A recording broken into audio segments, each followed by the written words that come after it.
Assalamualaikum warahmatullahi wabarakatuh. Alhamdulillah wassalatu wassalamu ala Rasulillah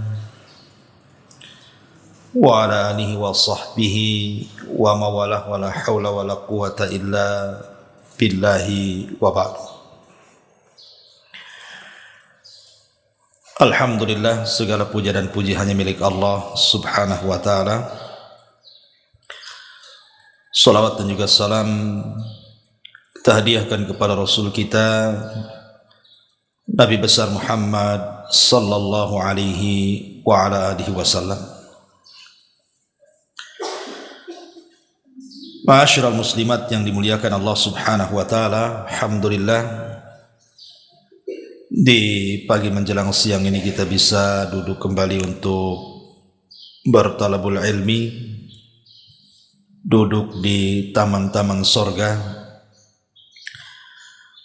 Tak lupa kita tetap bersalawat kepada Nabi kita Nabi Muhammad sallallahu alaihi wasallam. Allahumma salli ala Muhammad wa ala alihi wa sahbihi wa man sara ala nahjihi ila yaumiddin. Kita lanjutkan kajian kita masih membahas jalan-jalan menuju surga. Dan kita masuk pada poin yang kedua. Di antara jalan-jalan menuju surga adalah kathratul istighfari, memperbanyak istighfar. Ma'asyiral muslimat yang dimuliakan Allah azza wa jalla, apa sih istighfar itu? Kita sering mengucapkan kalimat astaghfirullahaladzim, astaghfirullahaladzim. Apa makna astaghfirullahaladzim itu? Karena orang yang paham maknanya dengan orang yang tidak paham maknanya itu beda rasanya. Ada orang yang terus mengucapkan astaghfirullahaladzim, astaghfirullahaladzim. Ketika ditanya maknanya, ia hanya sebatas meminta ampun kepada Allah azza wa jalla. Maka kita akan kupas makna daripada astaghfirullahaladzim ini apa, ataupun lafad-lafad istighfar ini. Ma'asyiral muslimat yang dimuliakan Allah azza wa jalla, istighfar atau mengucapkan kalimat astaghfirullah itu memiliki dua makna. Karena istighfar itu kan diambil dari kata-kata mighfar. Mighfar itu kalau dalam dunia peperangan, di zaman Nabi sallallahu alaihi wasallam, biasanya orang yang berperang itu selain menggunakan pakaian baju besi, maka kepalanya akan ditutup dengan helm besi. Dalam bahasa Arab, helm besi itu artinya al-mighfar. Untuk apa fungsinya? Fungsinya tentu untuk melindungi kepala, kan gitu, Bu. Supaya kalau seandainya terkena senjata tidak langsung kena kepala, tapi kena penutup kepalanya dulu. Atau bahasa sekarang pakai helm lah gitu. Artinya ketika istighfar itu diambil dari kata-kata al-mighfar, berarti di sini ada dua makna ketika kita mengucapkan astaghfirullahaladzim itu. Pertama, meminta kepada Allah subhanahu wa ta'ala agar aib-aib kita itu ditutup, sehingga manusia tidak tahu dosa yang kita lakukan. Ini yang pertama. Jadi kalau ibu mengucapkan astaghfirullah, itu artinya ibu meminta kepada Allah subhanahu wa ta'ala agar Allah menutup aib-aib kita, menutup dosa-dosa kita. Cukuplah Allah dengan kita yang tahu, manusia tidak perlu tahu. Karena kalau seandainya aib kita terbongkar di hadapan manusia, itu membahayakan sekali. Betapa banyak orang-orang yang dulunya dimuliakan, belakangan dihinakan setelah tahu aibnya. Betapa banyak orang-orang yang dulu dielu-elukan, dipuja dan dipuji manusia, tiba-tiba kemudian dicaci dan dimaki manusia karena ketahuan aibnya. Betapa banyak dulunya orang-orang yang dihormati, dimuliakan, akhirnya direndahkan. Kenapa? Karena dibuka aibnya. Maka orang yang dibuka aib itu menjadikan orang terhina, menjadikan orang rendah. Makanya kita meminta kepada Allah Subhanahu wa taala, karena dampak dibuka aib itu sangat-sangat merendahkan. Maka dengan memperbanyak astaghfirullahal azim, artinya kita meminta kepada Allah agar Allah menutup aib-aib kita di hadapan manusia. Karena demi Allah, Bu, saya, ibu atau siapapun, sampai hari ini masih dimuliakan orang, masih dipandang orang, terkadang masih dipuja-puji orang. Itu karena aib kita masih ditutup saja. Kalau seandainya aib kita dibuka dan dibongkar oleh Allah Subhanahu wa taala, boleh jadi tidak ada orang yang berkawan dengan kita, yang ada orang pula menghina-hina kita. Maka bersyukurlah kepada Allah Azza wa Jalla, aib kita masih ditutup. Lah supaya tetap dan terus ditutup, perbanyak istighfar. Perbanyak istighfar. Makanya Imam Ahmad ibn Hanbal rahimahullahu taala, ketika dia belanja ke pasar, dia banyak membeli barang-barang, datanglah murid-muridnya dari mana-mana, karena satu pasar itu murid dia semua. Akhirnya kemudian murid-murid Imam Ahmad ini meminta kepada sang imam untuk membawakan barang belanjaannya, dan mengatakan, ya imam, sudahlah, kau pulang bawa badan saja, biar barang-barang ini kami yang bawa. Kata Imam Ahmad, tidak ada hak kalian membawa barang-barangku, katanya. Kalian menghormatiku itu karena kalian tidak tahu aibku saja, katanya. Kalau kalian tahu aibku, kata Imam Ahmad, saya yakin kalian tidak menghargai aku. Pasti kalian akan meletakkan tanah di atas kepalaku. Lihat bagaimana tawadhu'nya sang imam ahli sunnah wal jamaah, Al-Imam Ahmad ibn Hanbal rahimahullahu ta'ala. Kata beliau, kalau kalian tahu aibku, tentu kalian tidak akan menghargai aku. Artinya kita masih dimuliakan itu karena masih ditutup aibnya. Maka bersyukurlah kepada Allah Subhanahu wa ta'ala. Dahulu di zaman Bani Israel, Bu, di zaman Nabi Musa. Tapi riwayat ini riwayat Israiliyat, riwayat lemah, tapi kita ambil ibrahnya saja. Jadi di zaman Bani Israel, Nabi Musa alaihi salam, satu hari terjadi pacaklik, tidak turun hujan, Bu, sehingga kehausan. Akhirnya Nabi Musa alaihi salam membawa Bani Israel ke tanah lapang untuk melaksanakan istisqa, salat minta hujan. Lama Nabi Musa berdoa kepada Allah, langit pun tak kunjung-kunjung ada awan hitam. Makin cerah pula lah langit itu, tak ada tanda-tanda mau hujan. Sehingga Nabi Musa alaihi salam yang merupakan kalimur rahman, Nabi yang sering berdialog dengan Allah Azza wa Jalla, berusaha berdialog dengan Allah dan mengatakan, ya Rabb, kenapa kami semua sudah meminta kepadamu hujan, tapi kok tak kabul-kabulkan doa kami?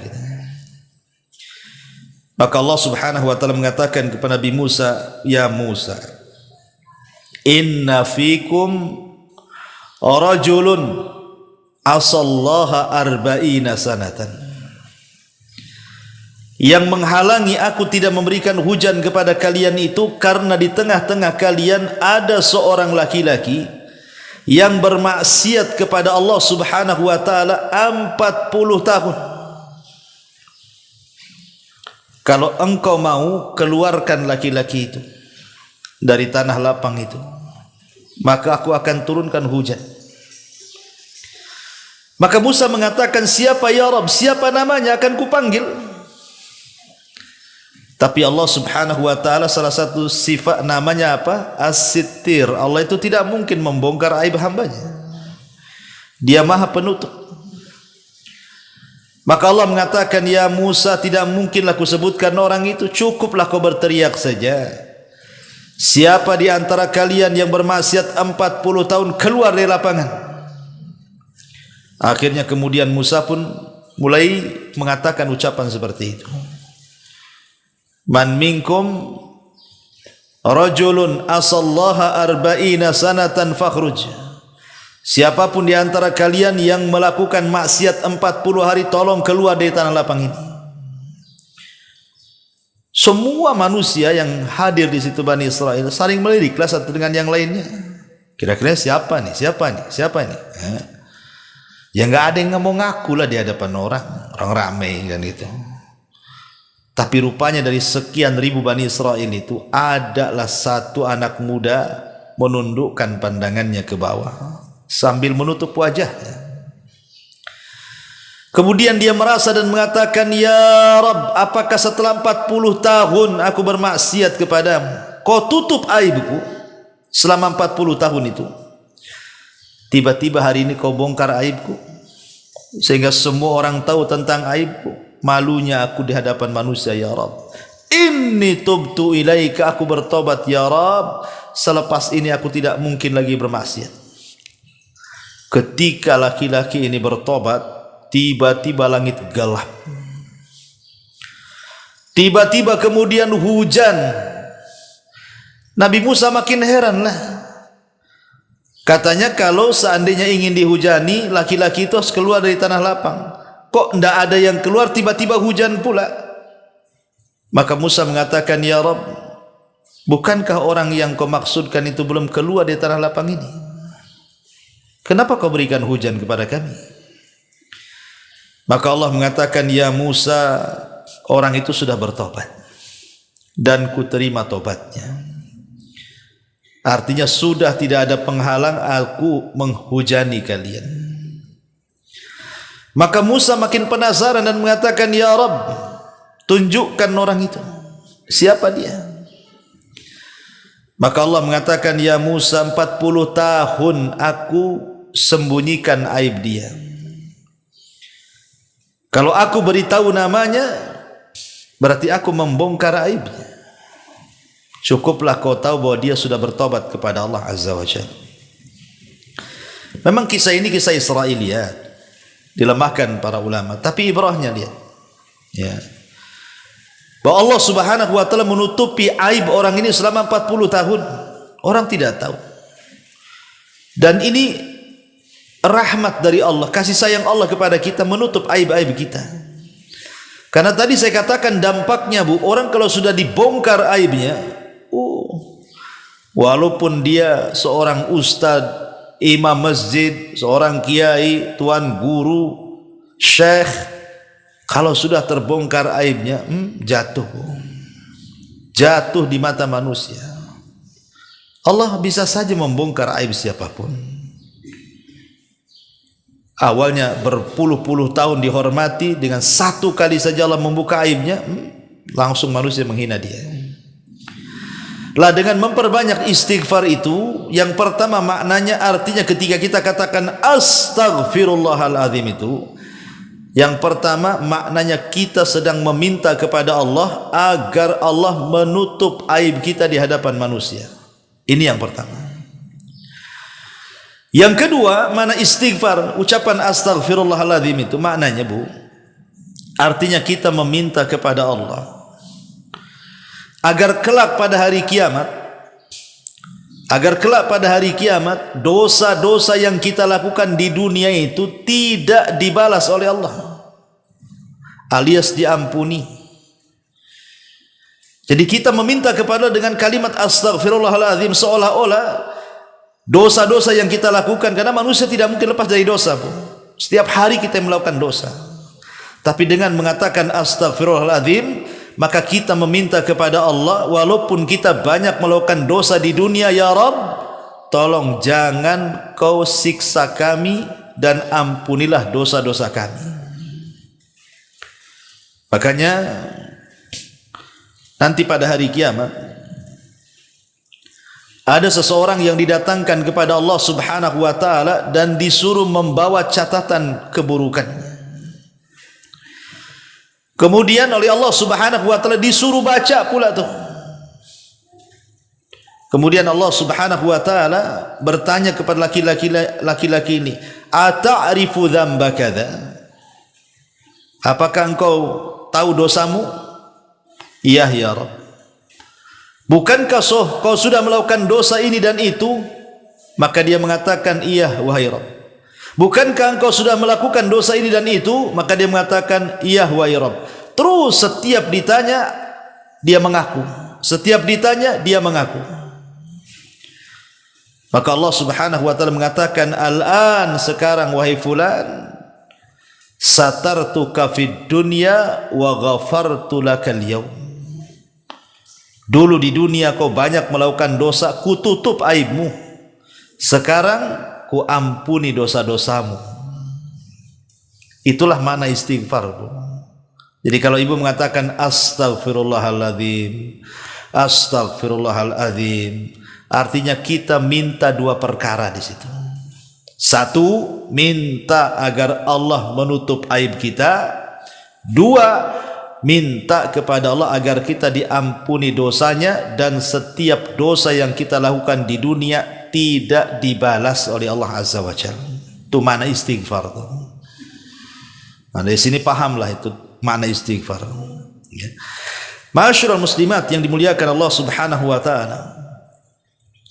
Istighfar ini banyak keutamaannya. Banyak keutamaan dan kemuliaan. Makanya kenapa di beberapa tempat kita disuruh untuk mengucapkan istighfar.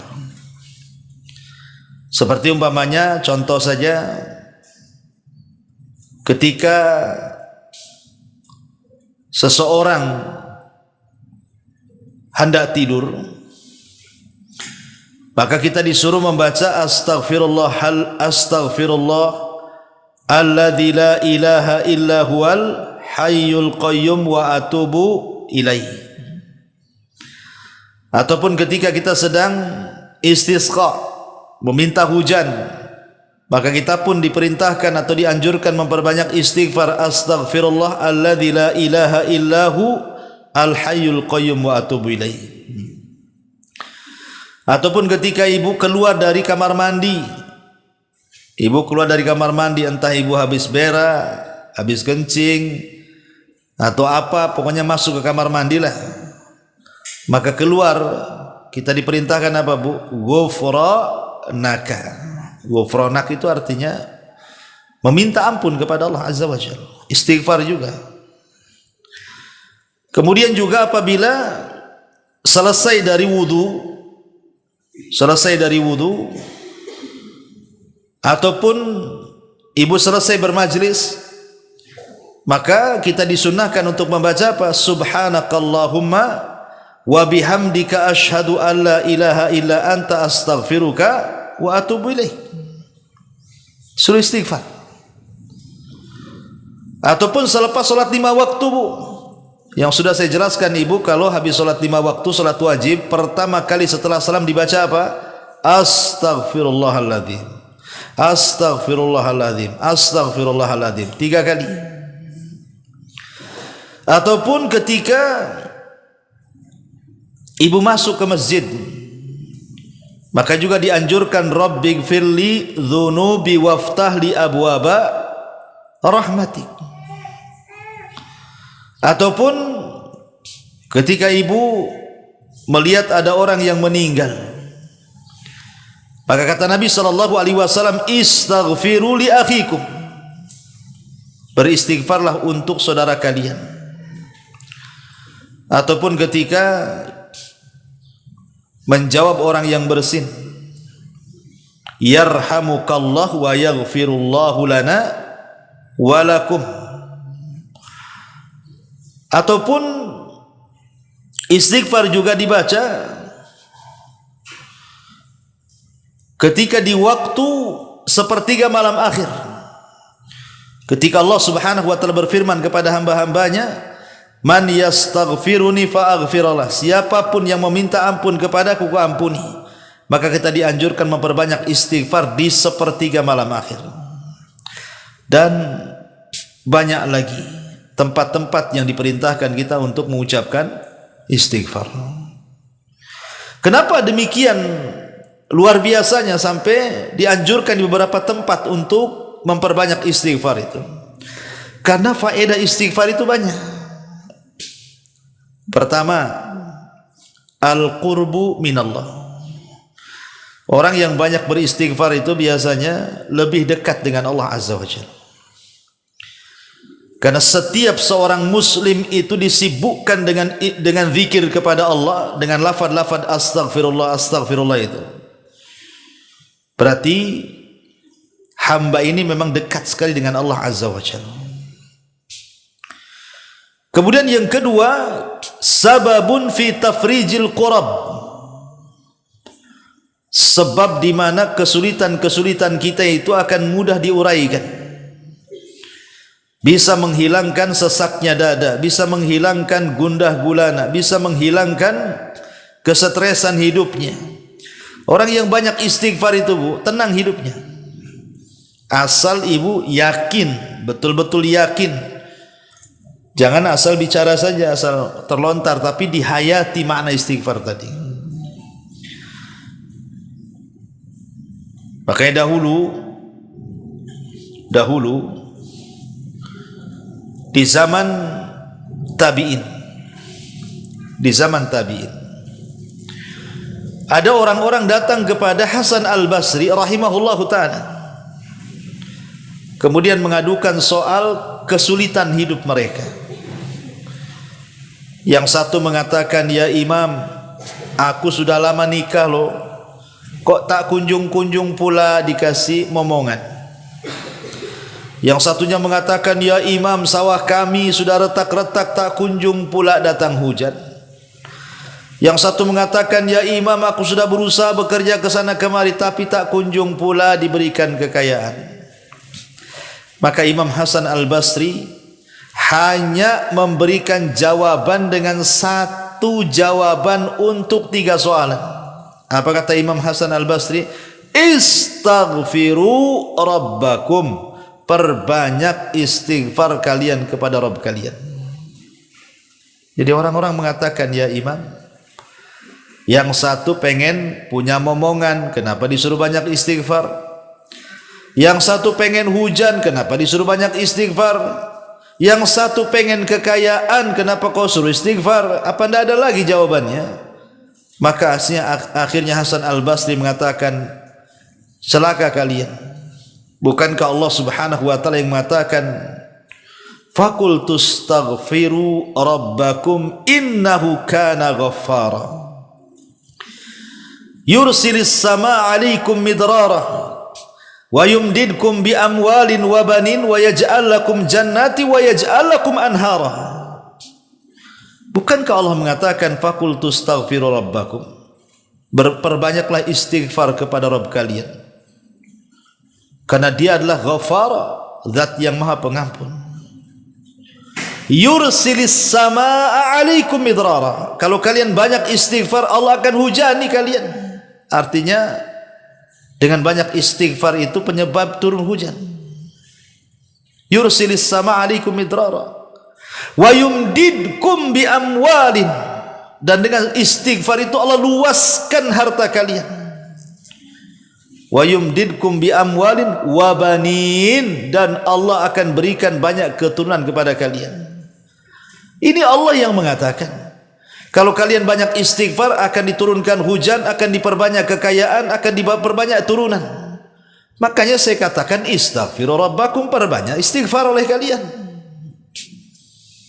Karena istighfar itu faedahnya adalah menghilangkan kurab, kepenatan, kesulitan, kesetresan dan begitu seterusnya. Kemudian yang ketiga, istighfar itu sababun fi dukhulil jannah. Sebab di mana orang itu mudah masuk ke dalam surga. Jadi istighfar ini mudah sekali. Dengan istighfar ini kita dimasukkan ke dalam surga. Karena yang menghalangi orang masuk surga itu kan dosa, Bu. Karena dosa itu penyebab orang masuk neraka. Dan lawan daripada melakukan dosa itulah istighfar.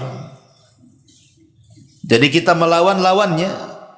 Lawan dosa istighfar. Kalau orang berbuat dosa melakukan kemaksiatan, ketika kemudian dia istighfar meminta kepada Allah agar diampuni dosa-dosa maksiatnya, makanya kemudian istighfar itu penyebab mudah orang masuk surga. Kemudian yang keempat, sababun fi daf'il bala. Sebab di mana musibah-musibah itu bisa tercegah dengan memperbanyak istighfar. Karena Allah Subhanahu wa taala ketika bicara soal keamanan, wa ma kana Allahu liyu'adzibahum wa anta fihim wa ma kana Allahu mu'adzibahum wa hum yastaghfirun. Kata Allah Subhanahu wa taala, tidak mungkin Allah mengadab sebuah kaum kalau engkau wahai Muhammad hidup di tengah-tengah mereka, dan tidak mungkin Allah mengadab sebuah kaum kalau kaum itu terus memperbanyak istighfar. Dalam ayat ini ada dua keamanan. Orang kalau ingin aman hidup di tengah-tengah Nabi sallallahu alaihi wasallam. Masalahnya Nabi sudah meninggal. Berarti tinggal ada satu keamanan lagi. Apa itu? Memperbanyak istighfar. Wa ma kana Allahu mu'adzibahum wa hum yastaghfirun. Dan Allah tidak mungkin mengadab sebuah kaum sampai mereka banyak melakukan istighfar. Kemudian yang kelima, yu'addul istighfar naw'an min anwa'il ibadati allati yataqarrabu bihal 'abdu ila Allah. Jadi istighfar itu dikategorikan jenis-jenis ibadah yang dengan itu kita mudah berhubungan dengan Allah Subhanahu wa taala. Kemudian juga yang nomor 6, inzalul amtar wal arzaq in anil ibad. Dengan memperbanyak istighfar itu menyebabkan turunnya hujan dan turunnya rizki yang banyak kepada kita. Dan juga salah satu manfaatnya adalah Allah berikan kesehatan dan kekuatan badan. Terkadang Bu, kita ini menjadi sehat dan kuat itu terkadang menyandarkan pula kepada sebab. Beli vitamin banyak-banyak, konsumsi vitamin banyak-banyak, beli obat banyak-banyak, telan, ya kan? Kebanyakan kita begitu kalau ingin sehat seperti itu, atau olahraga gitu ya. Dia lupa bahwa ada perkara yang lebih hebat dibandingkan minum pil, makan vitamin, ya. Apa itu? Istighfar.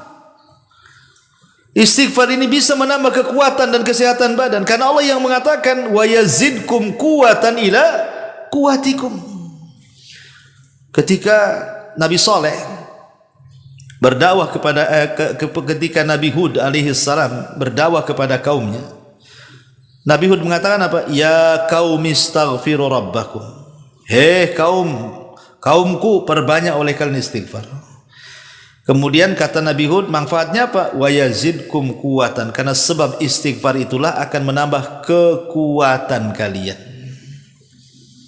Jadi kalau ingin sehat, perbanyak aja istighfar. Ma'asyiral muslimat yang dimuliakan Allah Azza wa Jalla. Kemudian juga yang nomor 7, man'u nuzulil masaibil lati qad tusibul insan, bisa mencegah turunnya musibah-musibah, entah tsunami, entah banjir, entah gempa, entah apalah pokoknya. Maka dengan banyak istighfar itu bisa mencegah musibah-musibah seperti itu. Kemudian yang nomor 8, sababun fis syifa, sebab kesembuhan. Jadi istighfar itu bisa jadi obat. Kemudian yang nomor 9, istihqaq wa nailu rahmatillahi azza wa jal fid dunya. Maka dia akan mendapatkan banyak kasih sayang Allah Subhanahu wa taala di dunia wal akhirati, dan akhirat, sebagaimana Allah mengatakan, ya qaumi lima tasta'jiluna bis sayyiati qabla al hasanati laula tastaghfirunallah. Di sini syahidnya, kalau kalian beristighfar kepada Allah, la'allakum turhamun, tentu kalian akan mendapatkan rahmat Allah Subhanahu wa taala. Kemudian yang nomor 10, sababun fi takfiris al-katsiri minal akhta'. Sebab orang itu mendapatkan ampunan yang banyak. Jadi kesalahan-kesalahannya akan dihapus oleh Allah Azza wa Jalla. Dan tentu yang paling besar adalah sababun fi najati minan nar yaumal qiyamah. Sebab terbesar kita terselamatkan dari api neraka pada hari kiamat. Taib ma'asyiral muslimat yang dimuliakan Allah Subhanahu wa taala. Inilah manfaat, dan banyak sebenarnya manfaat istighfar ini sebagian kecil saja. Adapun lafaz-lafaz istighfar sebagaimana dikeluarkan Imam Bukhari, Nabi itu paling banyak mengucapkan Rabbighfirli wa tub alayya innaka antat tawwabur rahim. Ini lafaz yang paling sering dibaca Nabi. Rabbighfirli wa tub alayya innaka antat tawwabur rahim. Ya Rabb, ampuni dosaku, ampunilah kesalahanku, karena Engkau zat yang maha penerima taubat dan maha pemberi kasih sayang. Ataupun Rasul juga mengajarkan lafaz istighfar yang lain, astaghfirullah alladzi la ilaha illa huwal hayyul qayyum wa atubu ilaih. Nah, itu juga di antara lafaz yang diajarkan Nabi. Ustaz, dua-duanya panjang, yang pendek lah. Yang pendek astaghfirullahaladzim lah, yang pendek itu yang paling mudah ya. Astagfirullah. Al-azimnya dibuang, pendek lagi itu. Astagfirullah. Astagfirullah. Nah, gitu ya. Itu kan yang paling pendek lah. Astagfirullah wa atubu ilaihi. Ya. Ma'asyiral muslimat yang dimuliakan Allah Azza wa Jalla. Tapi dari semua istighfar, karena semua para nabi, Bu, baik Nabi Nuh, Nabi Saleh, Nabi Musa, dan semua para nabi, kalau kita membaca Quran itu, mereka senantiasa beristighfar dan menyuruh umatnya untuk beristighfar. Makanya Nabi kita saja, sebutkan oleh Muslim itu, dalam sehari Nabi SAW tidak kurang dari 100 kali, 70 sampai 100 kali, tidak kurang dari 2 angka. Rasul membaca astagfirullahaladzim, astagfirullahaladzim. Itu Nabi, Bu, kan? Karena memang rahasia istighfar luar biasa. Tapi dari semua, kayak saya katakan, dari semua lafaz-lafaz istighfar yang diajarkan kepada kita, Bu, maka ada satu lafaz yang merupakan rajanya istighfar. Rajanya istighfar. Apa itu? Sayyidul istighfar. Allahumma anta rabbi la ilaha illa anta khalaqtani wa ana abduka wa ana ala ahdika wa wa'dika mastata' a'udzu bika min syarri ma sana' abu'u laka bi ni'matika 'alayya abu'u bi dzambi faghfirli fa innahu la yaghfiru dzunuba illa anta.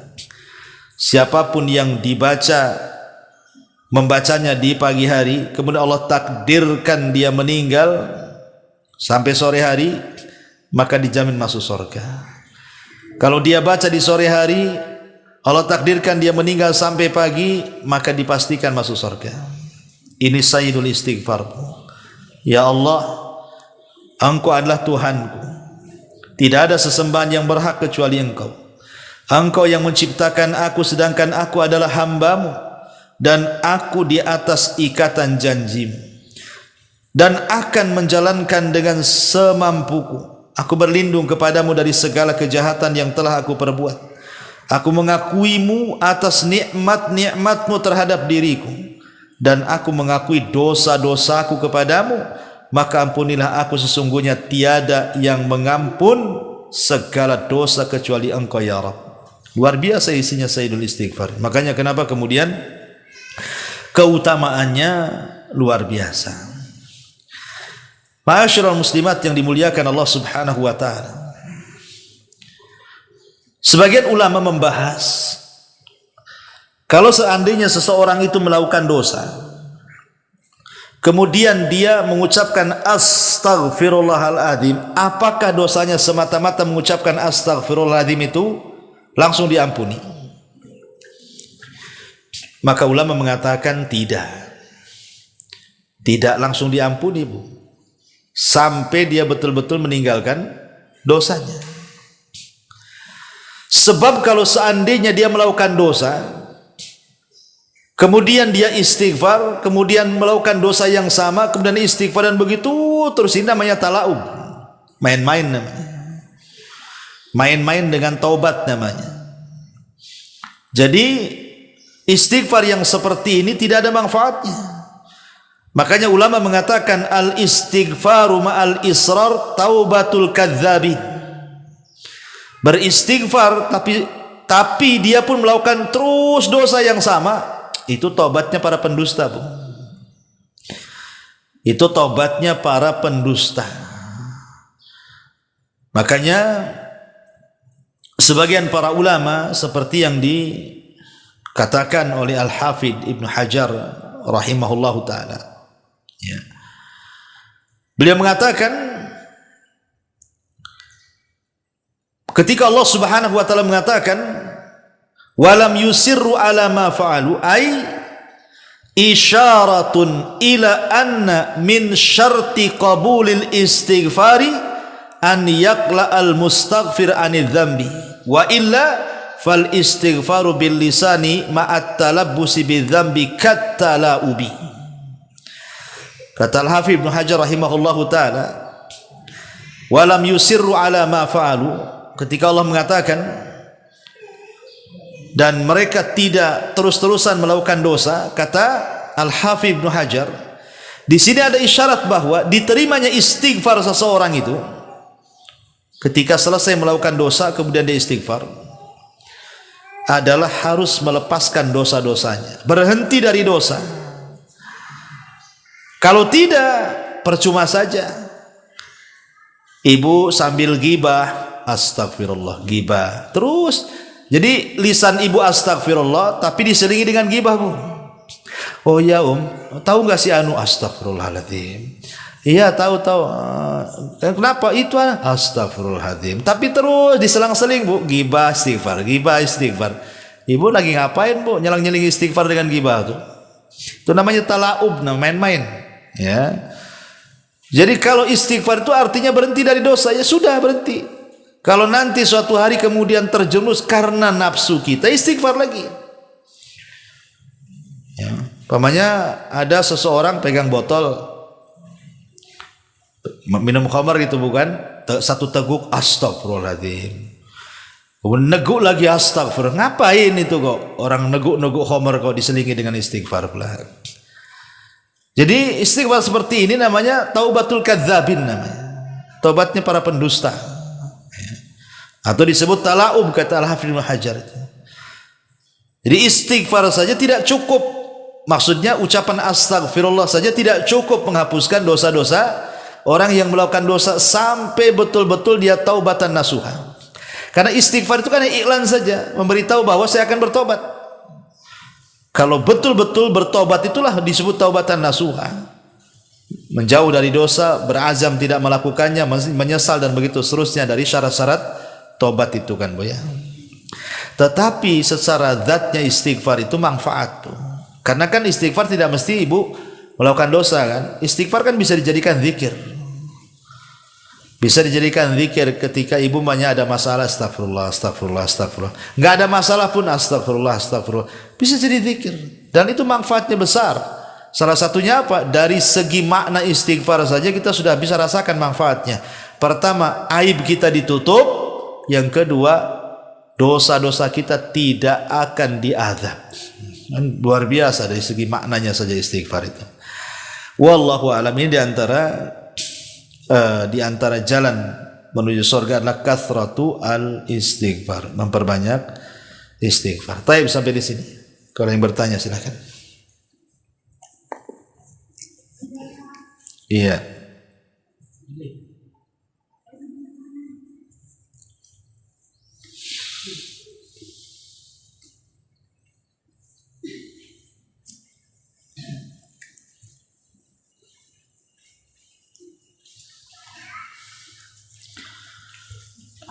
Tapi di sini ada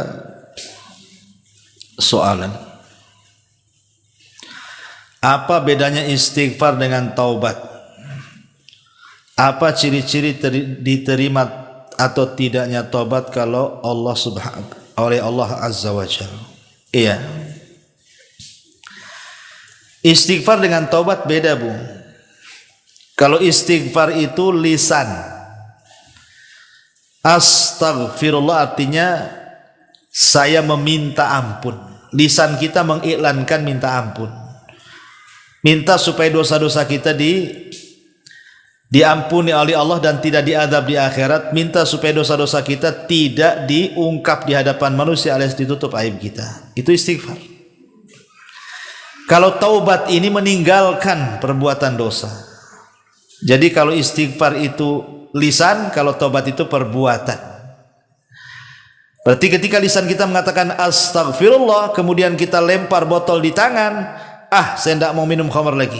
Berarti ibu sudah menggabungkan istighfar dan taubat namanya. Ibu lagi gibah, lagi enak-enaknya gibah, ingat gibah itu dosa. Astagfirullahaladzim, langsung cabut dari majelis itu, Bu. Berarti ibu menggabungkan istighfar dan taubat. Istighfar itu lisan, taubat itu perbuatan, dan harus dua-duanya ada. Adapun ciri-ciri orang yang diterima taubat dan tidaknya itu nampak, Bu. Kondisinya jauh lebih baik ataukah lebih buruk? Kalau kondisinya jauh lebih baik daripada sebelum dia bertobat kemudian bertobat, maka ciri-cirinya itu tobatnya dapat taufik tuh.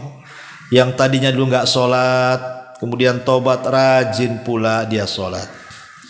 Yang tadinya nggak pakai jilbab nutup aurat, tiba-tiba habis tobat ditutup semua anggota badannya. Yang tadinya tidak pernah baca Quran, yang tadinya tidak pernah hadir di majelis taklim, tahu-tahu hadir di majelis taklim. Pokoknya siapapun yang kondisinya jauh lebih baik daripada sebelumnya, itu tanda-tanda diterima taubatnya. Artinya dia dapat taufik dan hidayah tuh. Tapi kalau seandainya terbalik, Bu, kondisinya makin buruk gitu ya. Biasa durasi gibah itu sejam, ini 1 hari. Ini kan repot nih. Kok ditambah durasinya? Biasa gibah cuma sejam aja, Bu. Makin sehari, ini makin buruk lah, Bu. Cemana pula mau diterima dosanya kan? Ya, jadi kalau kondisinya lebih buruk, ini bahaya. Ya, berarti tidak diterima tuh dosanya. Itu saja yang nampak, Bu ya. Wallahu a'lam. Kemudian bagaimana hukum bersumpah palsu dan bagaimana cara bertobatnya, adakah syarat-syarat khusus? Iya, bersumpah palsu hukumnya tidak boleh.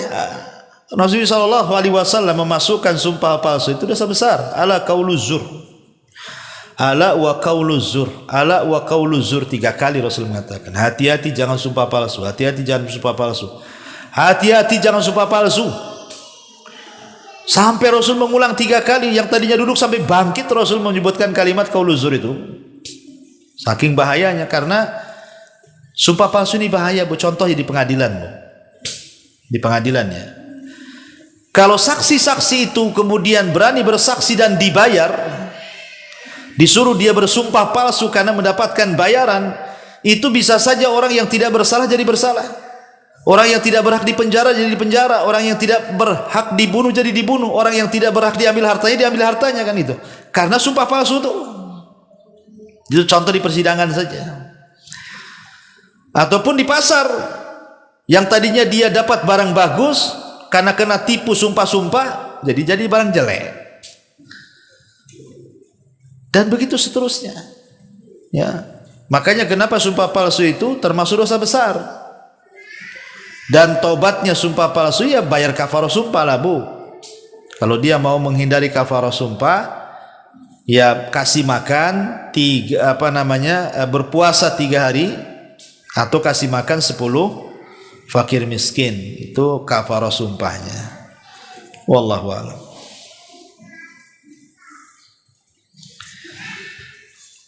Taib, kalau enggak kita tutup. Subhanakallahumma bihamdika asyhadu an la ilaha illa anta astaghfiruka wa atubu ilaik. Allahu ta'ala